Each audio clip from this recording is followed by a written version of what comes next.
Hello, everyone, and welcome to Conversations in Horror, the podcast. I'm your host, Kevin L. Powers. I'm also the owner, operator of Something Wicked Entertainment and Events, and I want to welcome you to our program today. Now, what we love to do is we love to take an individual film, and we like to have a conversation about it, which means that we critique, analyze, kind of get into the nitty-gritty of that movie in order to kind of see what makes that movie tick. Now, that being said, we have decided to delve deep into all the different subgenres of horror from all the many different decades out there to give you a kind of a really good overview. So we hope that you have been sticking with our show in order to actually hear some of the amazing conversations that we had and some that we are going to have coming up. That being said, let's go ahead and get right into the film that we're talking about today. But first, let me introduce my special guest for today's podcast, which is Mr. Philip Ray. I want to thank him for joining our show today. Thank you for having me.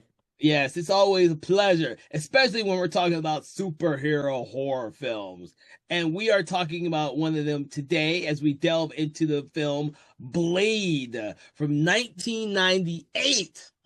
This is the original Blade that starred Wesley Snipes and more or less kickstarted what we call the modern renaissance of superhero and comic book movies that continues today. So it's going to be interesting talking about this film, and it's always interesting to talk about superhero or comic book based films. So let's get right into it by asking you, Philip, exactly how did you come upon this film, and what were kind of your general impressions of it when you first saw it? So with Blade, I have an interesting thing with this. I had not seen it until earlier today, for the podcast. I really wanted to watch Blade for the longest time, but I just never got around to it when it came out in theaters. I was obviously too young at the time, and I just never really got the opportunity to watch it until I finally said, "You know what? I want to watch it," and then so I watched it for the podcast, and Blade is interesting. I will just say that for me. I'll go more in detail, but Blade is very interesting to me. But I want to hear your thoughts. Okay, so I saw this film when it very, very first came out. Not only was I a huge fan of the comic book or character, I don't think I ever read a Blade comic book before then. I'd read all the older comic books that Blade was in. I don't think that when I was reading it, there was an actual Blade comic book. But I was one of Wesley Snipes' very big fans, so I was definitely going to see it for that one reason. And the other reason is I'm a huge fan of the director, Stephen Norrington. It's a shame of what happened to his career, but I've always been a huge fan of his.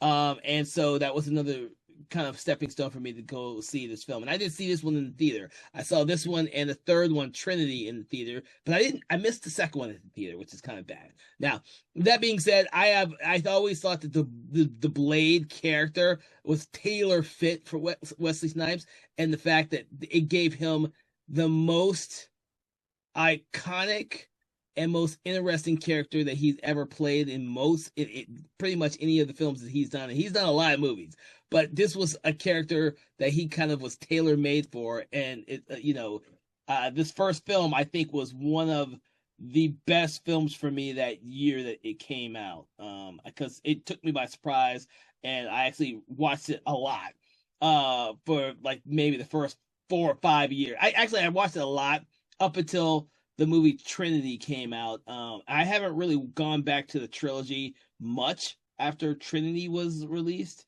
But up until that time, I had seen this movie many times. Yeah, it's interesting. So the biggest thing with Wesley Snipes is, again, I do not think Blade would be as good as it was, like the series in general, it was for Wesley Snipes. He really does add so much into this movie, and it's funny of the behind the scenes of how much behind the scenes Wesley Snipes had influence on a lot about this movie and the movies after for a little bit.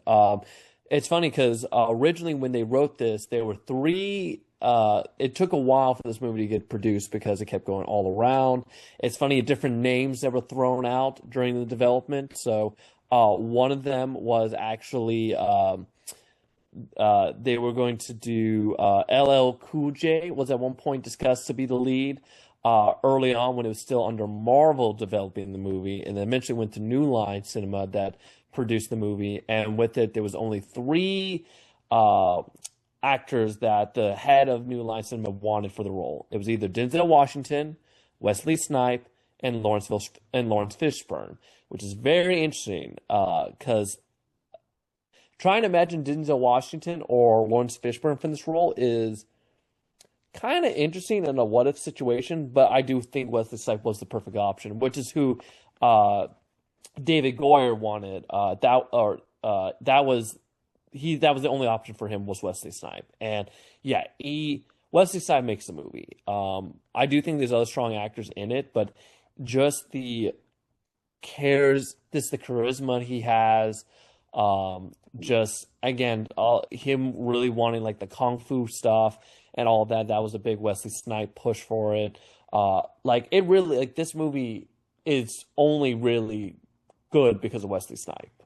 That Ah, being said, I will also say that there are other, I will also say that all the other actors are also just as good.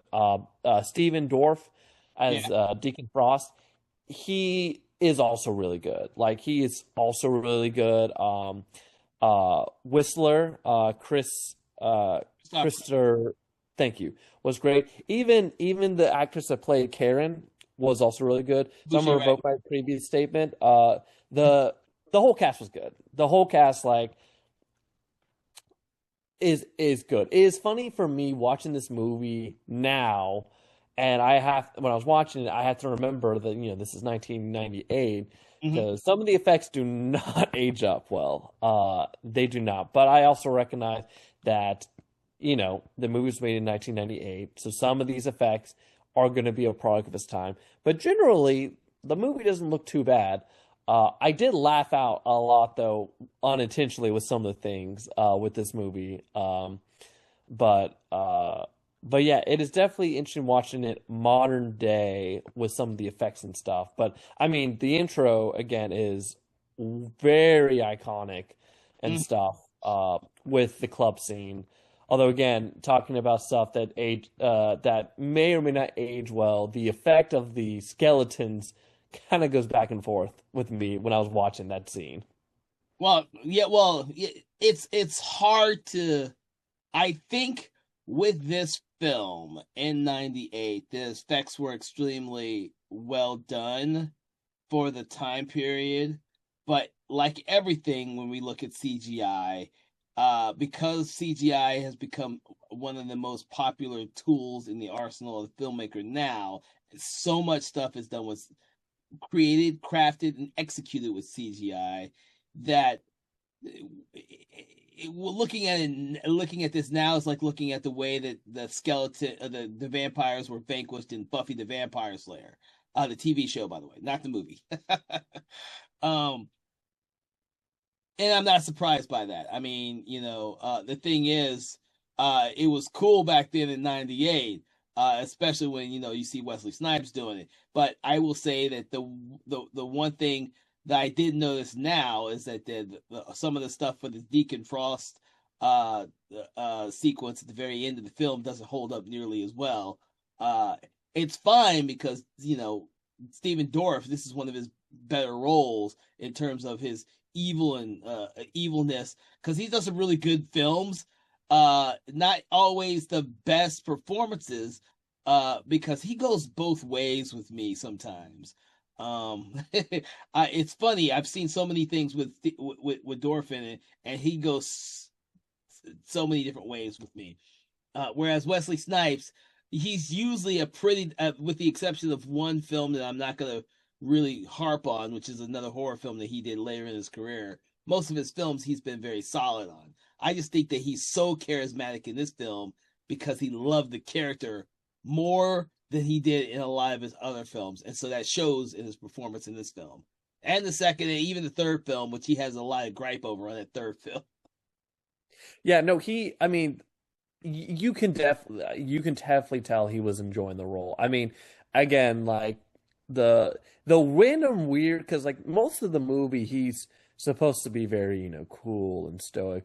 But then there'll be weird moments where like he gets shot by the cops in the hospital and he goes, "Are you freaking kidding me?" Like he like just completely 180s, and it's funny because it's just it takes you back sometimes, but not in a bad way. It's just like, oh, okay, like I think Wesley Snipes did a great job of making sure to add small moments in the film so Blade wouldn't be too bland. Like he wouldn't be too like dry as a character and stuff. And I think that was really good on his part with a lot of that. With the whole Deacon Frost like fight at the end and stuff, I agree. Like some of that was not, but it's funny how we almost got even a worse looking effect because originally the ending was going to be Deacon was going to become a giant like blood vortex thing that you can find online, and it looks horrendous. And it is very, I mean, watching that, it's like I'm glad they went with what they did with the just the fight scene at the end, and having him be a weird little.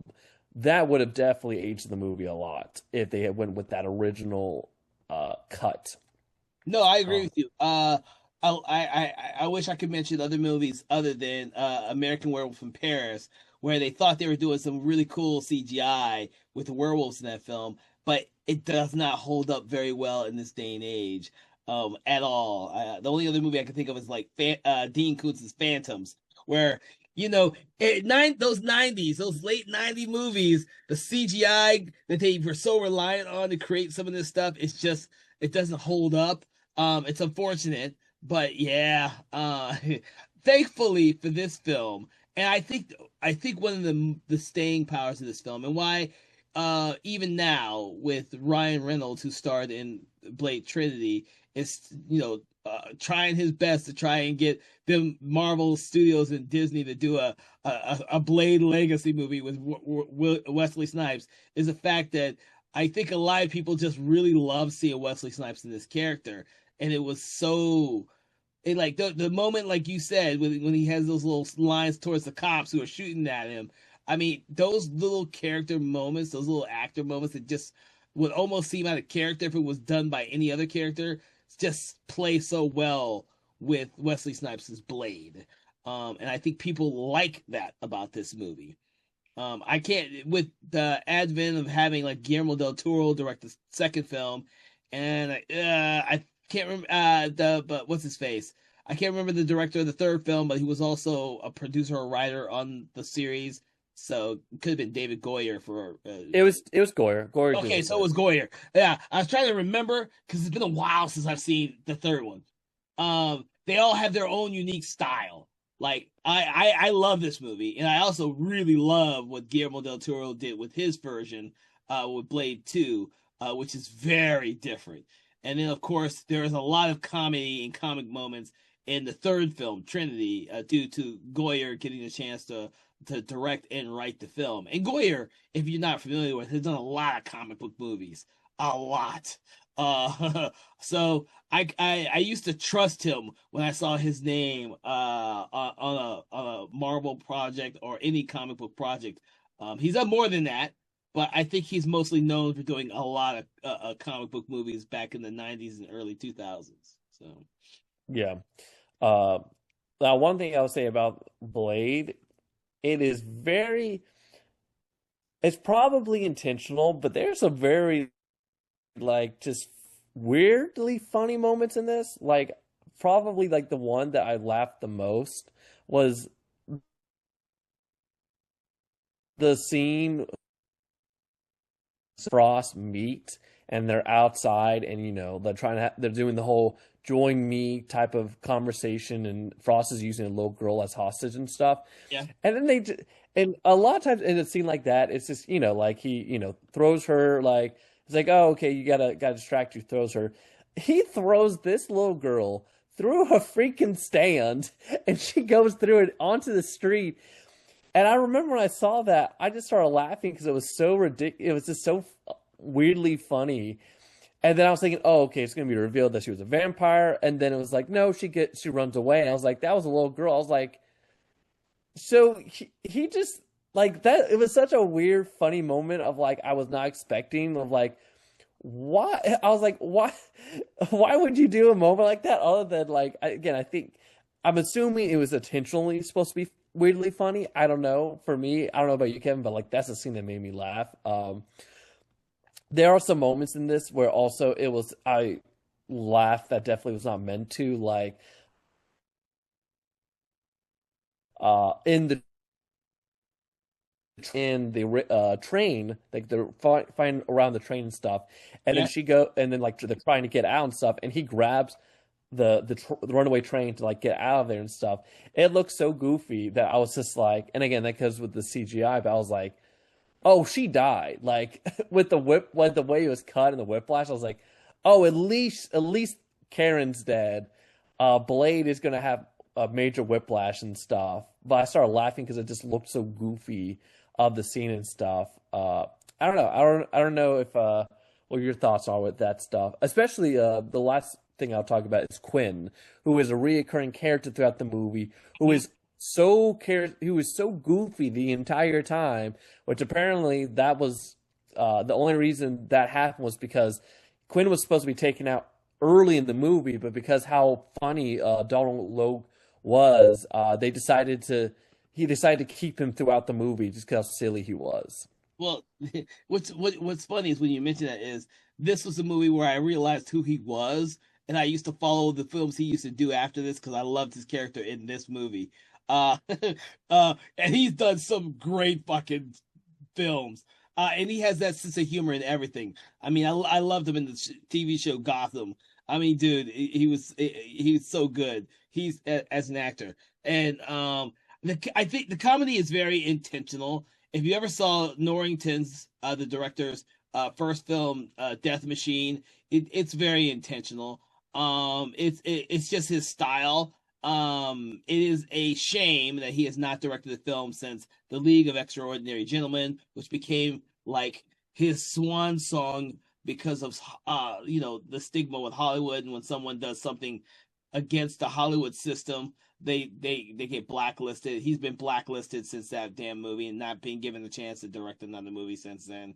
Um, but he got that job based on how successful this was and what he did to this. This is a very visually stunning movie. The cinematography and everything. And if you watch Death Machine, it carries on from that. And even in the League of Extraordinary Gentlemen, his style is very present in all three of those films there. And it's almost a shame that he was followed by Guillermo del Toro, which is a hell of a lot more style than his film. So his film and this film itself gets overlooked sometimes based on Blade 2 and what was actually in that film.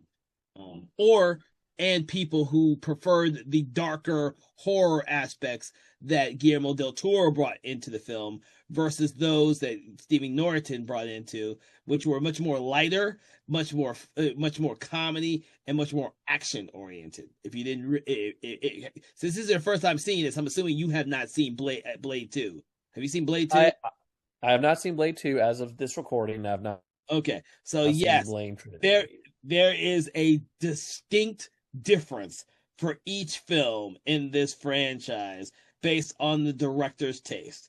And you will hear people say that Blade 2, that was directed by Guillermo del Toro, is like a straight up horror comic book movie. It is. Much different than this one, which tried to keep that action aspect within the story and the film itself. Um, and I was thinking of something else, but I can't think of it now because I can't think of the other comic book movies that came out this time that were successful, if there even was any, to be honest with you. So, Yeah, because this is right around. This is a little bit before like the other big like superhero movies that came out that started the Renaissance. Again, like this was, Men in Black came out a year before this, which is not directly superhero, but is still kind of comic book. It's yeah. a yeah, but that's a to be honest with you, it's an obscure comic book that even I have trouble finding, and I can find a lot of shit. It's an obscure comic book, and from what I've read, it's nothing like the comic book really. They just kind of took the concept of it and made it into a movie. But when was the Men in Black released? Men in Black was released in the year before, 1997. So, oh, okay. Yeah, it'd be interesting to go back and see what were the popular comic book movies of that 96 to 2000 era. Batman and Robin also came out the year before, oh my God. and Buffy the Vampire Slayer. So, The movie, Buffy, or the show? No, that's the uh, show. This is the movie's much older. the TV show, the TV Yeah, I'm show, about to not say the the movie. movie's much older. I have not seen the movie in so long I couldn't tell you anything about it. uh yeah, I couldn't tell you anything about it. But yeah. Yeah, I'm not the plot is interesting for this because I, to be honest with you, was not, even when I saw this film for the first time, I was not familiar with the Whistler character. I did not remember ever reading about the Whistler character in the comic books or any of the comic books. So But that's actually because the Whistler character was an original character for the films. He was not a character in the comics. This was a ah, yeah. see, I didn't even know that. I it's just when I was a kid, I never I was like I never read about this Whistler character. But he seemed like a natural fit for the trilogy. Oh yeah, no, I mean he definitely did. And again, it helps a lot that you've got a good actor. You got a good actor behind it and stuff. Like it does make sense. It's funny. John Voight was also another consideration for this role. That I think he would have also did a good job, but like I do think like but Chris was definitely like the again he does a great job. Like there's not really anyone in this movie I'd be like, oh yeah, I would cast someone else. Actually, it's interesting. Talking about other casting stuff. So originally, Karen was going to be white. But Wesley Snipes was like, no, it would be more compelling. It would be better if you could do a black actress, which again, I thought that was good. Of like, 'cause especially back around that time, you did not see. Again, you didn't have. This was like the first most serious black superhero, which was great. Yeah, Uh, definitely the most serious. The other, for everyone out there, I think the only other two was Blank Man and Meteor Man, neither of which took the genre seriously and were more just I based think on comic Steel also was like the oh one with shit, I forgot about Steel. yeah. Steel, my So God, I can't believe fucking Steel. Oh shit. so I definitely the again the cultural significance of this movie again is definitely well noted and well like fit with it. I will talk a little bit more about some of the now with the story talking about that there is it's generally fine. It is, stereotyp it's kind of hard of like not being like unstereotypical with some of the stuff here. Uh Council of Vampires is cool. Again, you always have to have the Deacon Frost character of like being the young upstarter who's trying to do something different. It's fine. I did find you always have to have a prophecy. So like the prophecy with, Blade being the one to help with this and stuff is very like stereotypical and stuff. I didn't fully mind it, but I could also see people watching it and being like, "Oh, okay," with a lot of it. I did find the hieroglyphic like the first again look at stuff that definitely like does not age well is the hieroglyphic technology that they use reminded me a lot of Jurassic Park of like the all right, we need to show the audience the coding and stuff, so we're gonna make it very visual and stuff, and it definitely was like it was very movieized programming that was just funny because it looked very goofy of like all right, how are we gonna show them? Well, let's just have these green little like figures all around, and like somehow the program is showing you that, and Yeah. yeah. Yeah, no, I can see that. No, that's fine. Yeah, in this day and age, it would be something much different. But it's interesting because I do remember when this came out, there was not an appreciation or respect for comic book based movies. No, Marvel, this definitely had a mixed reception from critics. yeah, it was this weird thing where the reason because it was successful, people took notice of it. Um, but I mean, to be honest with you, it was probably one of the most unusual comic book superhero type movies out up until that time period. No one had ever really attempted a horror slash action vampire comic book hero film at the time. They more or less stayed traditional with the Superman Batman tropes. And you mentioned, the version of DC Steel, which came out in '97. I mean, it tanked at the box office. It's regarded as one of the worst films ever made. But, you know, back then, superhero movies didn't have any like history.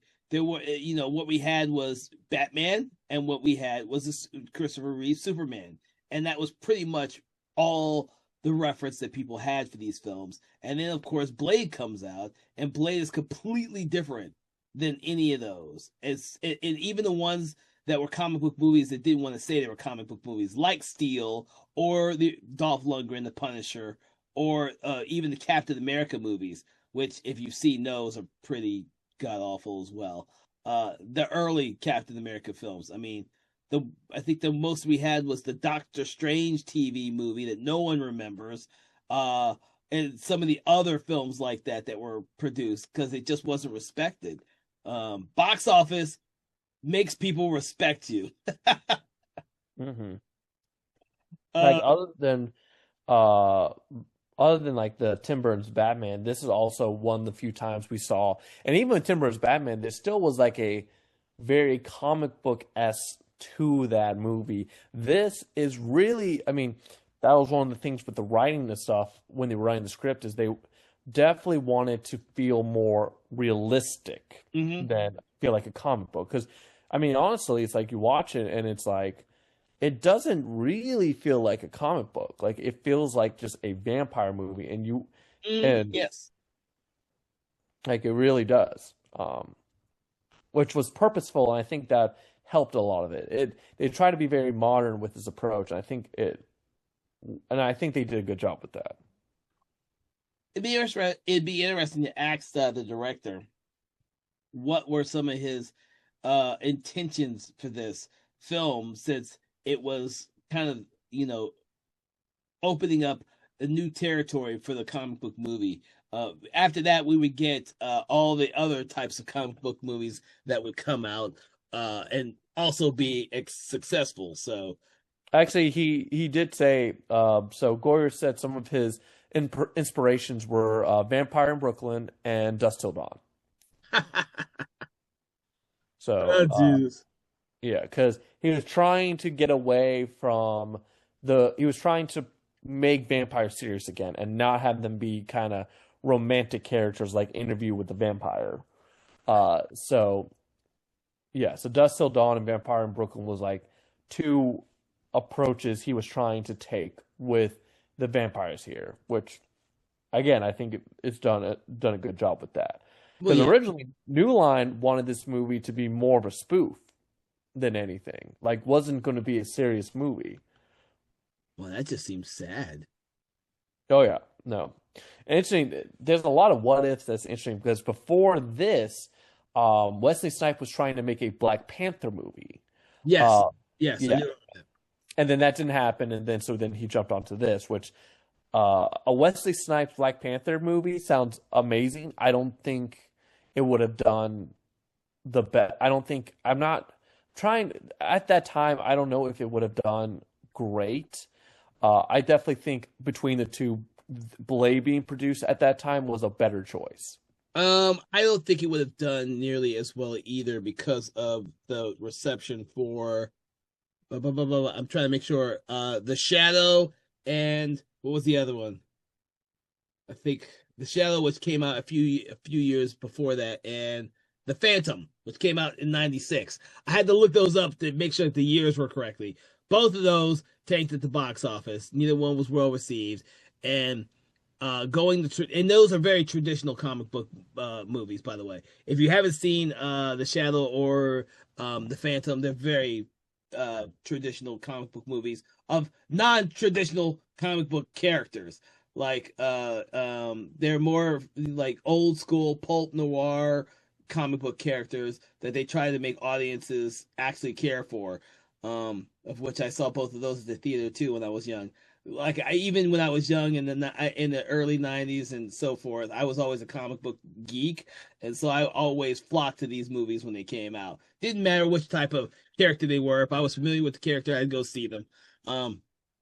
But no one else would go see them, and so if I'm not mistaken, Blade was one of the most profitable ones that wasn't Batman or Superman at the time, and then of course after that, 2 years later, we get X-Men, which instead of being close to the X-Men comic book, it steered more to more realistic undertones. And so and which is what Blade does, which is why it was so successful as well. And then that whole thing was between the Blade films and X-Men, it just started this whole modern day trend of comic book films dominating. Not nearly as well as the Avengers yet. We hadn't gotten there yet. But they were really successful, except for when they stuck too far out on a limb, like with the Catwoman movie, that is better left unsaid. Yeah. It is interesting because one thing that another movie this is similar to, and I don't know if you got the if you thought about it or not, but when I was watching this, there's a lot of Matrix feels with this, especially with the fight scenes. I mean, there's literally a bullet slowdown moment when Blade tries to fire at Deacon, and there's a slowdown moment. Does not look as great. That definitely was a fact that didn't look the best, but again, it was 1998. But it's very funny of watching a lot of this, and it's like, oh, it is very funny. This feels like a lot of Matrix, but this came out before the Matrix by a year. Yeah, I'm not surprised, to be honest with you. I think that we sometimes forget this film's influence and success on subsequent comic book movies and other films. And it doesn't help that the main director, Norrington, has more or less been blacklisted from Hollywood. A lot of people who think about Blade think about the controversy with the third movie, and the animosity that supposedly erupted between Wesley Snipes and Ryan Reynolds, or they think about Guillermo del Toro's Blade 2 more so than they come back to this film, which is fine. I do know that the comic book sequels, we love that trend of not having the same director come back for subsequent movies so that each film feels completely different. I'm actually glad that trend is gone, with the modern aesthetics of trying to bring back the same directors to kind of do more than one movie. I think that when they do different directors, the audience is not always satisfied with subsequent sequels because they look and feel different than the previous films, and that's because of the director.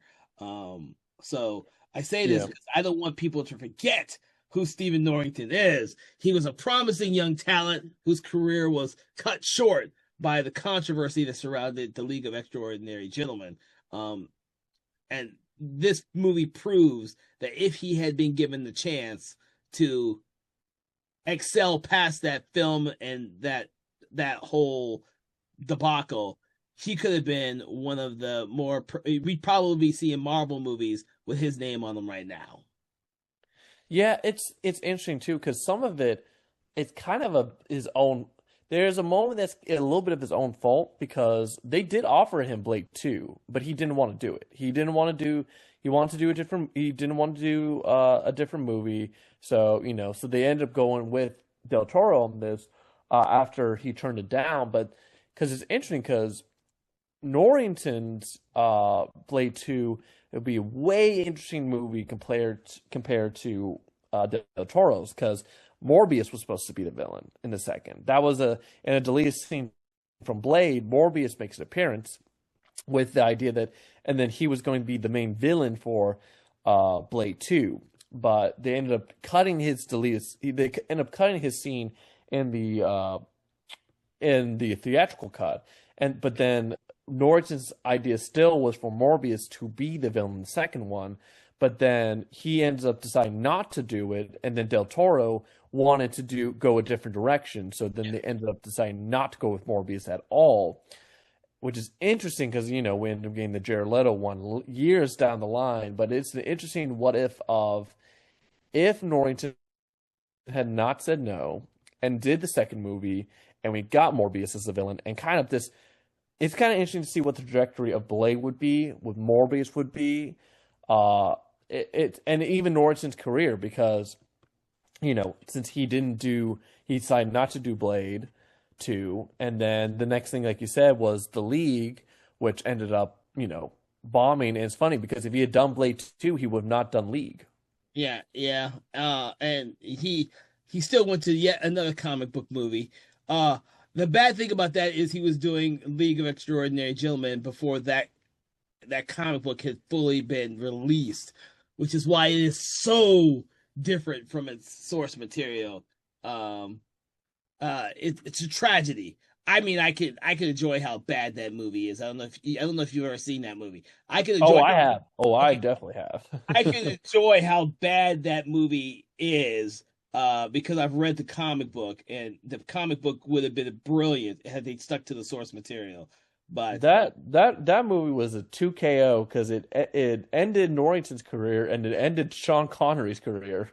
Well, Sean Connery officially said he retired after that movie.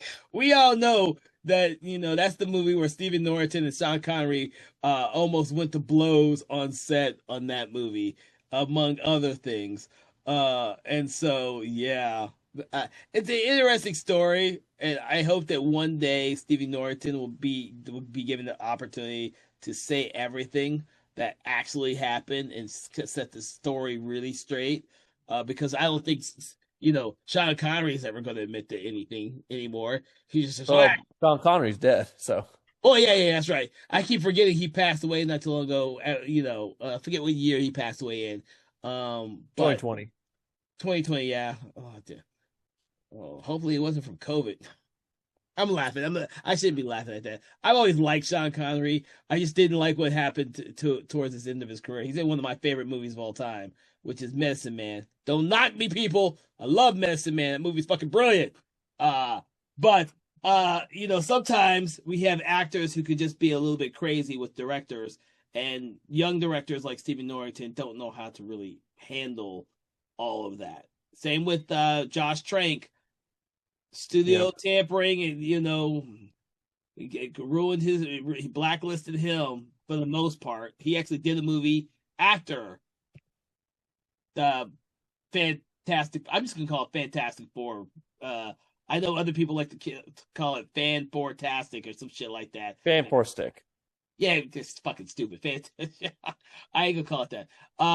But that was going, and we say that, and that was trying to make a realistic Fantastic Four movie grounded in reality. I think I really do like some of the comic book movies that keep it grounded in reality. I can enjoy both the ones that are really like a comic book, and then those that kind of grounded it in reality. I like what this film did, because for me, it feels like a Blade comic book. It feels like the characters feel like Blade characters. I could, if you read the 60s, I think it's 60s, it could just be 70s. I always lose track of the decades when in the comic book Blade used to fight Dracula all the damn time. Tomb of Dracula. Jesus, I had to remember the title. I can't remember the year when the comic books came out, but 1970s. So it was the 70s. Okay, so it was the 70s. I get a little bit back because I never read those when they came out, people. I read them when they were reprinted. So I read the Tomb of Dracula. That's how I became familiar with the Blade character. And I could literally see some of the stuff that Wesley Snipes said as Blade in the movie. Like, I could see that from the comic book in the 70s. It was so great. It was refreshing for me in the 90s when I saw that film. For me, to feel like that character is like that. Now, I also remember reading, and I don't know about you, Phil. I never actually do you read comic books that often, but the more modern versions of the Blade character that came out in the late '90s slash early 2000s were much different for me. I think this film kind of harkens back to that '70s Tomb of Dracula phase with Blade, which is what I really loved. More, and I've always liked Blade. I don't know what they do with him now. He can't fucking die. He and yeah, he's all around and stuff, and it's funny because with Wesley Snipes' Blade, he again, you always know when an actor does a good job with a character is when you see the reflection in the character in other medias.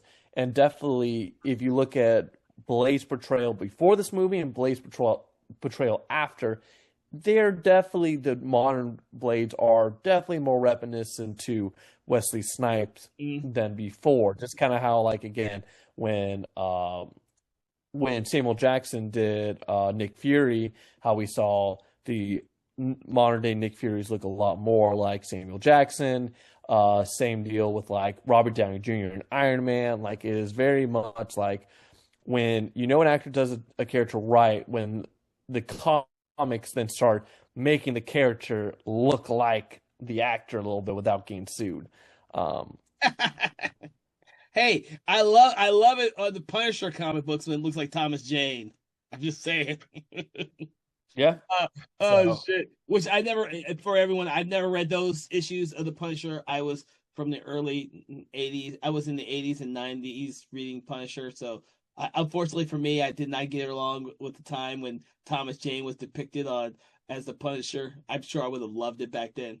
I don't read those type of comic books. That's why I was asking you if you read comic books or not. I don't read superhero comic books. I read generally everything else but superhero comic books. I read a little bit. I don't read often. If there's something that interests me, I'll read it. But I usually, the way we can go on a whole different rant about comic books, but I mean, generally my problem with comic books is that they just, because of the way the media is, they never end. So it's just kind of like, oh, this character dies. Don't worry, they'll be back in like next issue and stuff. Like unless it's a limited series, it usually is just I don't know. Comics get stupid very easily. Um, You know, you sound like the reason why I stopped reading Marvel and DC superhero comics is because it doesn't matter. It can kill somebody and they'll just reboot it a year or two later. And I got sick of that, and so I just stopped reading those superhero comics altogether. yep. But yeah. But generally with Blade, like again, I think I will say there's one I'm gonna do a nitpick here. One Okay. thing that I noticed with the movie, um, two things I noticed with the movie. One of them was when I saw the club scene and I saw even though the vampires and then they turn into, the skeletons and stuff, I was like, oh, that's kind of cool. And then I noticed throughout the rest of the movie, for most of the movie, when Blade's fighting, he's very bad at killing people. For a while there, he just kind of fist fights and all that stuff. But a lot of times, like when I noticed when he was like shooting people and they didn't die, and I was like, oh, what's going on? And then they introduced the idea of familiars and stuff, and I was like, oh, okay. And oh, so that's why a lot of these people they're dying. The henchmen are dying. They're not like becoming skeletons because they're all familiars. And I was like, oh, that's kind of a mini cop out because probably budget wise, if they had if all of these henchmen were vampires as well, and then they became, they did a skeleton effect, the budget will probably skyrocket. But I was a little bit like, uh, movie, but like, there's not as many vampires as I would think. I also thought that Blade was very inefficient in the club because he let a lot of vampires run out that night and stuff. He wasn't Like, trying to kill everybody. He's just making a point. But I don't but his think. point is to kill all the vampires. His point is he needs to kill all the vampires, and he Well, just let a bunch of them run away. Oh, his point was to go after Quinn. He knew Quinn was there because he's after Deacon Frost. He doesn't need to kill all the vampires to get the Deacon Frost. He's been hunting Deacon Frost for a while there. Uh but the thing is, that whole club sequence beginning of the movie is still iconic and highly memorable, and I cannot not mention the fact that we have one of our cult actresses, Tracy Lords, in that whole opening sequence, and she's amazing in the film. And this one, I'm sure you have no idea who Tracy Lords is. You should, you need to look her up. She's a cult icon in terms of occult movies. She's done a lot of them, and she has a extensive background. But she is the main vampire that brings in the one human in the whole thing. And so she's like, when I saw this movie at the theater, I kind of knew she was in that sequence. I thought she was going to be a main character, but she really is only in that beginning sequence, and that's it. Yeah, it for me I will put a little slight nitpick as it set the tone for me of when with this vampire movie I'm expecting Blade to fight a lot of vampires, and relatively speaking he does not fight a lot of vampires in the movie. It's mostly in the club scene, and then obviously he keeps keeping Quinn alive when he should have killed him a long time ago. But he kept letting Quinn live for so long, and then you've got obviously the finale and stuff. But I was like, really, Blake just kills a lot more of the familiars than he does vampires and stuff. And I will admit that is a small nitpick for me with the movie. When I first watched it, I was like, oh, not as many vampire killings. Like, again, that club scene's done so well that set the tone for me of we're gonna see a lot of vampire killings, and then it's like, no, not really. That's because he's walking around during the day most of the time, and most of the vampires are hiding away, except for Deacon Frost. I do find it, yeah, it's so it's interesting. It's interesting because I do like the kind of concept of the conclave of the vampires, and the fact that that Deacon Frost is the half the what do you call it? He wasn't a natural born vampire. Yeah, he was. They call him not a pure blood. They call him impure. They call him a half breed. There we go. Half Call him a breed. half breed. It's interesting that they call him a half breed, but he's the only one among the group that is a half breed. So I always thought that was kind of odd. But Yeah, that is, and I'm saying this as someone who hasn't watched the other two movies. That was one thing too. They didn't do a lot of. I know one thing they cut in this movie apparently that they explore later in the series is like the concept of, okay, if you like basically how do vampires feed if everyone's a vampire, and the concept of them, harvesting some humans, basically the giant blood bag stuff that they later do in Trinity and stuff is what I found out. I did research on and stuff, but there was a little bit of like, yeah, of like vampire anatomy that they didn't go fully into, that I was kind of like little interesting because, yeah, like you said, we've got this council of pure blood vampires. I'm like, but how?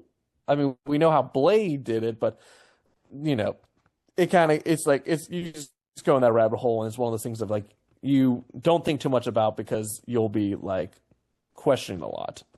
yeah, no, I agree with you on that. Yeah, yeah. I will say, if you think a little too much about this movie, you might see some holes that start to pop up. I do, yeah.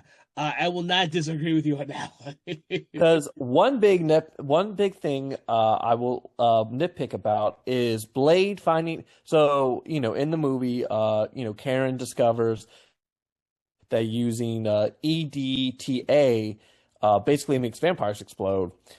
Blade should not know about that. Blade should not know. He uses that in the finale. He should not know about that because in the scene when it's played out, Karen is showing Whistler about it, and Whistler dies. So there is no way Blade would have known by EDTA because Blade was not in the scene when she showed it off. I understand again the movie logic of we introduce this thing, it's got to be in the finale, but the way it was written, and Blade should not have figured that out. Interesting. I didn't think about that, but you're absolutely right. Movie logic. We're just missing a couple scenes that were important there. Yeah, I do know that they cut. I do know that this was one of the movies when they did like it, because I think the movie was 120 minutes theatrically, but cut wise, it originally was 140 minutes, and they ended up cutting and doing a lot of reshoots, which actually delayed the movie for a year apparently. Huh. But but the first test screening did not go well, so they cut things, they reshot some things and stuff, and I think probably some of that stuff may have been the reason it did not. Some of the scenes like that, little plot holes and stuff. Also, another thing that got cut: Stan Lee. Stan Lee. This is one of the few Marvel movies that's before Stan Lee passed away that he was cut, that he did not make an appearance of because he was cut. He was supposed to be a cop that came in during the opening scene with the club, but for whatever reason, they ended up cutting him. I think they said, I could be wrong on this, but I think they cut him because they thought at the time the movie was serious and they thought it would have been a little bit too goofy to have Stan Lee make an appearance in it. Interesting. I would have taken that for okay. Which is weird. It is weird. Because the movie is goofy at times. I also feel a little cheated that Stan Lee's not in the film as well. Because I only noticed that this most recent rewatch of the movie. I don't think I really noticed it much when I was younger. I noticed that in this rewatch, I was like, where the hell is Stan Lee at? Stan Lee's not in the movie. Yep. He was going to be in it and they cut him. It was very sad. Yeah, the big one again, one of the biggest changes is the finale. The finale was a major change after the test screening because, again, they had the blood pool stuff. That did not look well, so they ended up doing the sword fight in the end because they thought that looked better, which, again, I agree that was definitely the better choice. Yeah. Well, that's the miracle of test screenings and getting notes about your movie. I'm with the exception of the CGI, the overuse of CGI. Let me rephrase it: the overuse of CGI in the climax of the movie. I still really enjoy this movie. I enjoyed it a lot when I rewatched it for the podcast. I was like, shit, I hadn't seen this movie in years. Oh, it's still entertaining as shit. Yep. Which is hard to say. I recently did a rewatch of the Dolph Lundgren Punisher, and that's not good. I don't know why I liked it so much as a kid. That movie did not age well at all. So I'm glad we have Punisher Warzone and the other Punisher with Thomas Jane in it. And I'm sure Marvel's thinking about one day, or they're doing a special with what's his name? I can't remember the actor's name.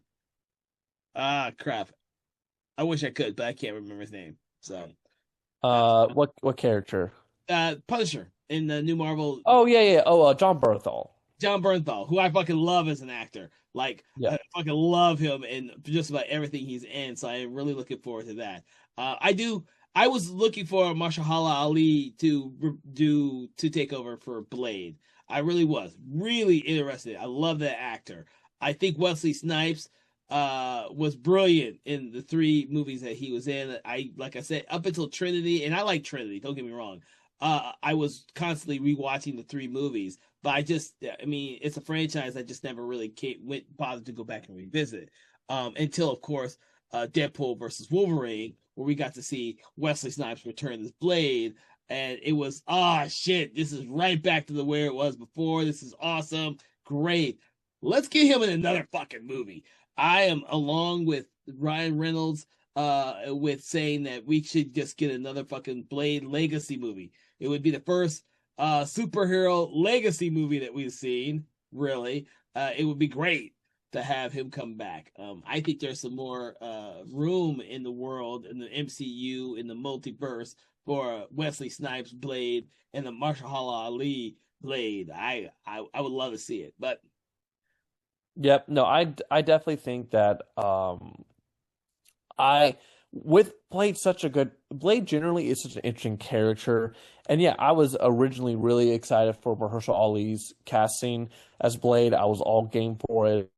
But I think again, talk about this movie in comparison. mhm. I think the biggest thing, and this is the problem why Marvel's MCUs has not worked with it, is trying to not make a rated R Blade. Blade, I think, has to be rated R. I don't think you can, unless you have a really good script writer, I don't think a PG-13 Blade could work.